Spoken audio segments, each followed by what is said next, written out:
దానితో మనందరికి కూడా ఒక విప్లవాన్ని తీసుకొచ్చినటువంటి మహోన్నత వ్యక్తి.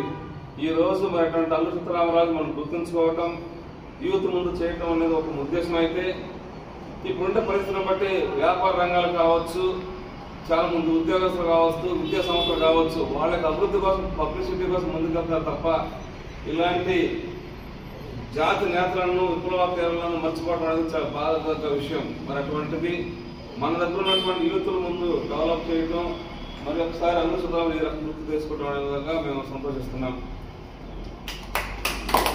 కాబట్టి ఈనాటి కార్యక్రమంలో భాగంగా మేడం గారిని అల్లూరి సీతారామరాజు చిత్రపటానికి పూలమాలను సమర్పించి నివాళులు అర్పించవలసిందిగా కిరణ్ గారిని, అదేవిధంగా మేడం గారిని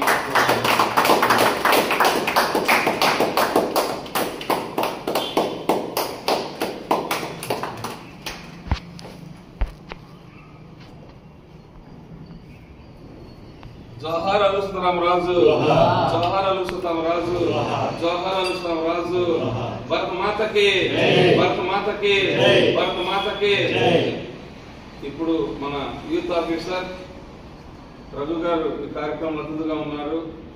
అదేవిధంగా కిరణ్ గారు ఎలక్ట్రికల్ డిపార్ట్మెంట్ లో చక్కగా మంచి అధికారిగా పనిచేస్తూ, అదేవిధంగా మేడం గారు కూడా మన ఫిట్నెస్ లో ముందున్నారు కాబట్టి మనం అనుకోకుండా కార్యక్రమాలు తెలియదు కాబట్టి మనం చేసాం.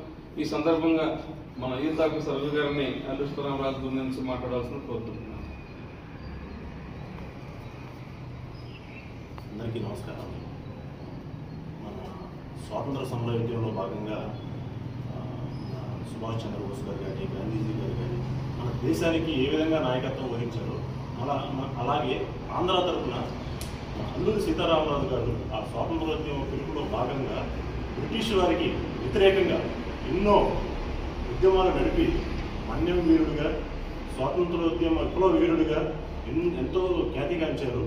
సో ఈరోజు వారి 128వ జయంతి సందర్భంగా వారికి నివాళులు, జయంతి శుభాకాంక్షలు తెలియజేసుకోవడం మనకి యువతగా, మనకి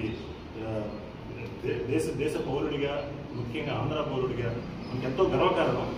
ఈ విధంగా ఈ సందర్భంగా వారి సేవలను స్మరించుకుంటూ, యువతలో ధైర్యం నింపడానికి వారి త్యాగాలని స్మరించుకుంటూ అందరూ ఆ విధమైన బాటలో నడవాలని, వారి త్యాగాలను గుర్తు చేసుకోవాలని కోరుకుంటూ మాకు ఈ అవకాశం ఇచ్చిన అశోక్ గారికి ధన్యవాదాలు తెలియజేస్తున్నాను.